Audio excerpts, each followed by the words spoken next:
Hi കൂട്ടുകാരെ, എല്ലാവർക്കും നമസ്കാരം. ഇന്ന് നമുക്ക് ഒരു അടിപൊളി ഉള്ളിത്തീയൽ വെച്ചാലോ? അതിനായിട്ട് ഞാൻ കുറച്ച് ഉള്ളി എടുത്ത് കുരുകുരാന്ന് അരിഞ്ഞിവിടെ വെച്ചിട്ടുണ്ട്. എത്രയും ചെറുതായിട്ട് ഉള്ളി അരിയുന്നോ അത്രയും നല്ലതാണ്, നമുക്ക് വറുത്തെടുക്കാൻ ഏറ്റവും നല്ലത് അതാണ്. ഞാനൊരു പാൻ അടുപ്പത്ത് വെച്ച് കുറച്ച് വെളിച്ചെണ്ണ അതിലേക്ക് ഒഴിച്ചു കൊടുക്കുന്നു. എണ്ണ ഒന്ന് ചൂടായി കഴിയുമ്പോൾ വേണം നമുക്ക് ഉള്ളി ഇട്ട് കൊടുക്കാൻ. ഉള്ളി വറക്കുമ്പോൾ നമുക്കറിയാം നൈസായിട്ടാണ് നമ്മൾ സാധാരണ ഉള്ളി അരിഞ്ഞെടുക്കാറുള്ളതെന്നുള്ളത്. ഇതൊരു നമ്മുടെ ഇന്ത്യയിൽ കിട്ടുന്ന പോലെ അത്ര ചെറിയ ഉള്ളിയല്ല ഇത്. ഇവിടെ കിട്ടുന്നത് ഒരുവിധം വലിയ ഉള്ളിയാണ്. അതാണ് അരിഞ്ഞപ്പോൾ ഇത്ര നീളം ഇത് കാണുന്നത്. നമുക്കിതൊന്ന് വറുത്തെടുക്കാം. ഉള്ളി വറക്കുമ്പോൾ നമ്മൾ പ്രത്യേകം ശ്രദ്ധിക്കേണ്ട എന്നാന്ന് വെച്ചാൽ കരിഞ്ഞു പോകരുത്. നമ്മൾ കരിഞ്ഞു പോയാൽ പിന്നെ ആ കറി കൊള്ളിയാൽ ഒരു കരിച്ചവയായിരിക്കും. അതുകൊണ്ട് നമ്മൾ ശ്രദ്ധിച്ച് വേണം ഉള്ളി വറുത്തെടുക്കാൻ. ഇഞ്ചിയൊക്കെ വറക്കുമ്പം കുറച്ച് നന്നായിട്ട് മൂത്ത് വന്നാലും കുഴപ്പമില്ല, ഇഞ്ചിക്ക് നല്ല എരിവുള്ള സാധനമായതുകൊണ്ട്. പക്ഷെ ഉള്ളി അങ്ങനെയല്ല, അത് നമ്മൾ ശ്രദ്ധിച്ച് ചെയ്യേണ്ട ഒരു കാര്യമാണ്. ഇതാ പയ്യെ ബ്രൗൺ കളറായി തുടങ്ങിയിട്ടുണ്ട്.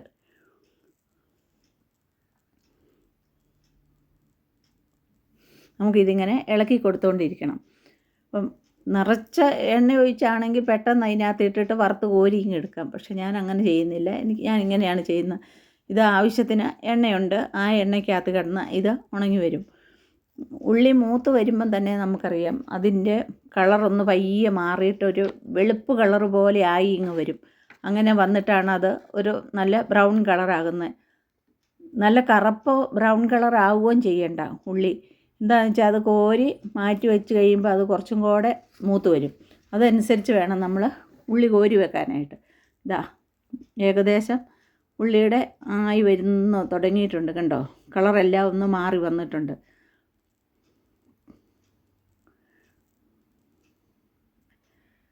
കരിഞ്ഞു പോകാതെ ഇങ്ങനെ മൂത്ത് വന്ന് കഴിയുമ്പോഴത്തേനും നമ്മളത് തീയെ നമ്മുടെ സിമ്മേ വെക്കണം. എന്നിട്ട് പയ്യെ നമ്മൾ ഇങ്ങനെ ഇളക്കി കൊടുത്താൽ മതി.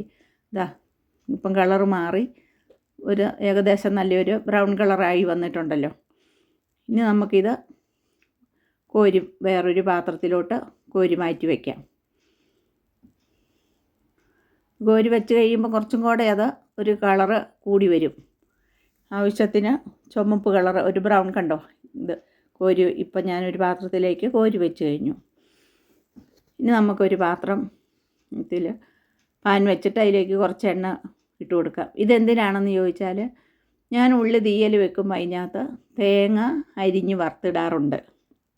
അതിനായിട്ട് ഞാൻ കുറച്ച് തേങ്ങ കുരുകുരാന്ന് തന്നെ അരിഞ്ഞ് വെച്ചിട്ടുണ്ടായിരുന്നു. ഇത് കുരുകുരാന്ന്, കണ്ടോ? ചെറുതായിട്ട് അരിഞ്ഞ് കട്ടി കുറച്ചരിയണം. കട്ടിയിലൊട്ടും കട്ടിയിൽ അരിയരുത്. നമ്മൾ പായസത്തിലൊക്കെ ഇടാൻ വറുത്തെടുക്കുകയല്ലേ, ആ പരുവത്തിൽ വേണം നമുക്ക് തേങ്ങ അരിഞ്ഞെടുക്കാൻ.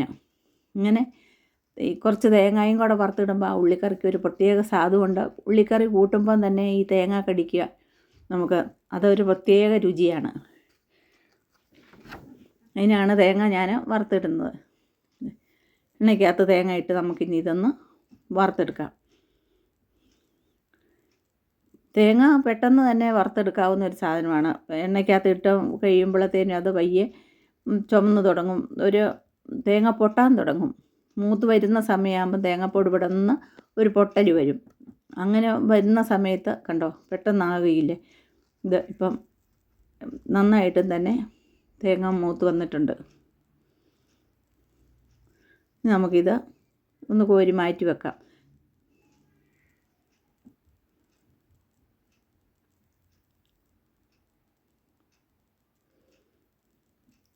ഇനി നമുക്ക് ഇതിനുള്ള അരപ്പ് തയ്യാറാക്കാം. അതിനായിട്ട് ഞാൻ കുറച്ച് തേങ്ങ, ഏകദേശം ഒരു 4 ടേബിൾ സ്പൂൺ തേങ്ങ ഇട്ടിട്ടുണ്ട്. ഇത് ഡ്രൈ കോക്കനട്ട് ആയതുകൊണ്ടാണ് ഇത് കുറവാണെന്ന് തോന്നുന്നു. പക്ഷേ ഇത് ആവശ്യത്തിനുള്ള തേങ്ങ ഉണ്ട്. നമുക്കല്ലെങ്കിലും അറിയാമല്ലോ, ഉള്ളിയൊക്കെ നമ്മൾ വറുത്ത് കോരുമ്പം അതിന് എന്തുമാത്രം തേങ്ങ വേണമെന്ന് നമുക്ക് ഏകദേശം അറിയാം. അതനുസരിച്ചാണ് തേങ്ങ ഇടുന്നത്.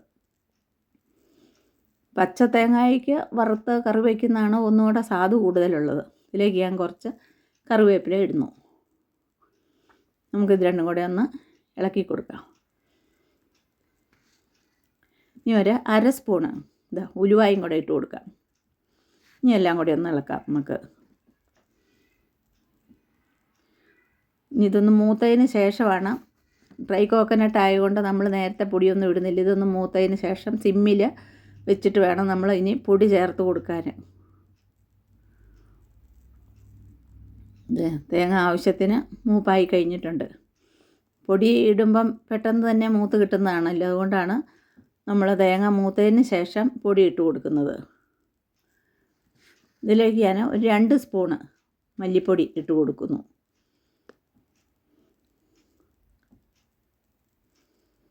ഇനി ഒരു 1/4 സ്പൂണ് മഞ്ഞൾപ്പൊടി കൊടുക്കാം.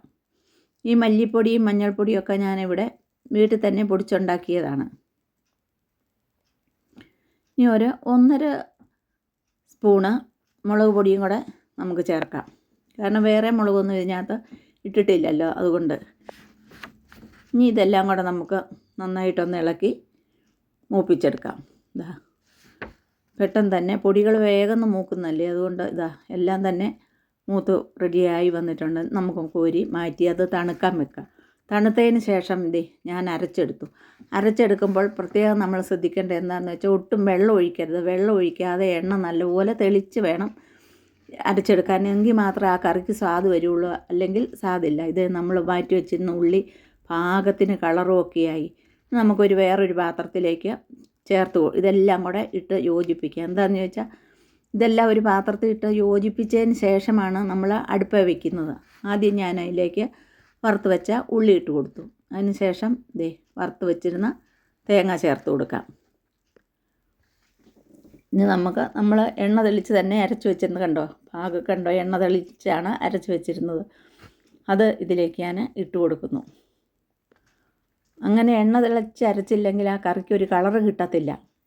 ഒരു വെള്ള കളറ് പോലെയാകും വരും ആ കറി. നമ്മൾ ഇങ്ങനെ വറുത്ത് ഉള്ളിത്തീയിലൊക്കെ വെക്കുമ്പോൾ അങ്ങനെ തന്നെ വെക്കണം. ഞാൻ കുറച്ച് പുളി വെള്ളത്തിൽ ഇട്ടിട്ടുണ്ടായിരുന്നു. ഇനി നമുക്ക് പുളി ഒഴിച്ചു കൊടുക്കാം. പുളിവെള്ളം ഒഴിച്ചു കൊടുത്തു കഴിയുമ്പോഴാണ് നമ്മൾക്ക് ആവശ്യത്തിന് ഇതിന് എത്രമാത്രം വെള്ളം വേണമെന്ന് അതും കൂടെ ചേർത്ത് കൊടുക്കാൻ. അത് ചൂടുവെള്ളം തന്നെ നമ്മൾ ഒഴിച്ചു കൊടുക്കണം. എപ്പോഴും നമ്മൾ കുറച്ച് വെള്ളം കൂടുതൽ ആയിട്ട് വേണം നമ്മൾ ഈ ഉള്ളിക്കറി വെക്കാൻ. കാരണം ഇത് ഉള്ളി വറുത്ത് വെച്ചതായതുകൊണ്ട് അത് കുതിർന്ന് വരികയല്ലേ. ഇതിനാവശ്യത്തിനുള്ള ഉപ്പും കൂടെ ഇട്ട് കൊടുക്കാം. ഇനി എല്ലാം കൂടെ നമുക്കൊന്ന് ഇളക്കിയൊന്ന് നന്നായിട്ട് യോജിപ്പിക്കണം. കണ്ടോ, ഈ സമയത്ത് നമ്മൾ ചൂടുവെള്ളം എത്ര വേണമെന്നോ അതനുസരിച്ച് നമ്മൾ ഒഴിച്ചു കൊടുത്തോണം.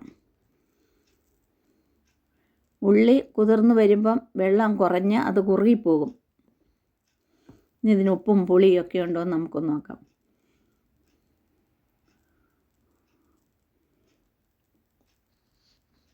ലേശം പുളിയും കുറച്ച് വെള്ളം കൂടെ വേണം ഇതിന്. എന്താണെന്ന് വെച്ചാൽ അത് കുറുകിയാണ് ഇരിക്കുന്നത്. അതുകൊണ്ട് ഞാൻ ലേശം പുളിയും കുറച്ച് വെള്ളം കൂടെ ചേർത്ത് ഒന്നും കൂടെ ഇളക്കി കൊടുക്കുന്നുണ്ട്.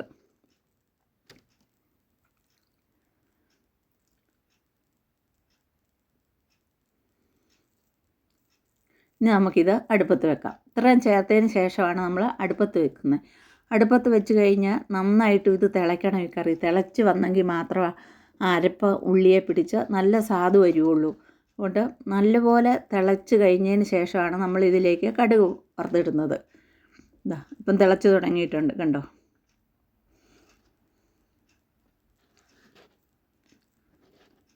വെള്ളമൊക്കെ കണ്ടോ. ഈ പാകത്തിന് വേണം വെള്ളം, അല്ലെങ്കിൽ പിന്നെ ഇത് കുറുകിപ്പോകും നമ്മൾ വാങ്ങി വെച്ച് കഴിയുമ്പം. ഇനി ഒരു പാത്രം അടുപ്പ് വെച്ച് നമുക്ക് കുറച്ച് എണ്ണ ഒഴിച്ചിട്ട് കടുക് ഇട്ട് കൊടുക്കാം. കുറച്ച് വറ്റൽമുളകും കുറച്ച് കറിവേപ്പിലയും കൂടെ ഇട്ട് പൊട്ടിച്ച് കഴിയുമ്പം നമുക്ക് ഈ കറിക്കകത്തോട്ട് ഒഴിച്ചാൽ നമ്മുടെ കറി റെഡിയായി കഴിയും. നമുക്ക് വിഷുവൊക്കെയല്ലേ വരുന്നത്. നമ്മൾ വിഷുവിനൊക്കെ എന്തായാലും ഉള്ളിത്തീയിൽ വയ്ക്കുമല്ലോ. അപ്പം വിഷുവിന് മുമ്പ് തന്നെ ഞാൻ ഇത് വെച്ച് ഞാൻ വെക്കുന്നത് എങ്ങനെയാണെന്നുള്ളത് നിങ്ങളെ കാണിച്ചെന്ന് മാത്രം. നമ്മൾ ആ കറിക്കകത്തോട്ട് ഒഴിച്ചു. നമ്മുടെ കറി ഇവിടെ റെഡിയായി കഴിഞ്ഞു. ഇത് അടിപൊളി ഉള്ളിത്തീയിൽ ഇവിടെ റെഡിയായി കഴിഞ്ഞു. നിങ്ങൾക്ക് എൻ്റെ വീഡിയോ ഇഷ്ടമായാൽ ലൈക്ക് ചെയ്യാനും ഷെയർ ചെയ്യാനും സബ്സ്ക്രൈബ് ചെയ്യാനും ഒന്നും മറക്കുകയല്ലോ. വീണ്ടും നമുക്ക് പുതിയ വീഡിയോയുമായി കാണാം. എല്ലാവർക്കും ബായ്.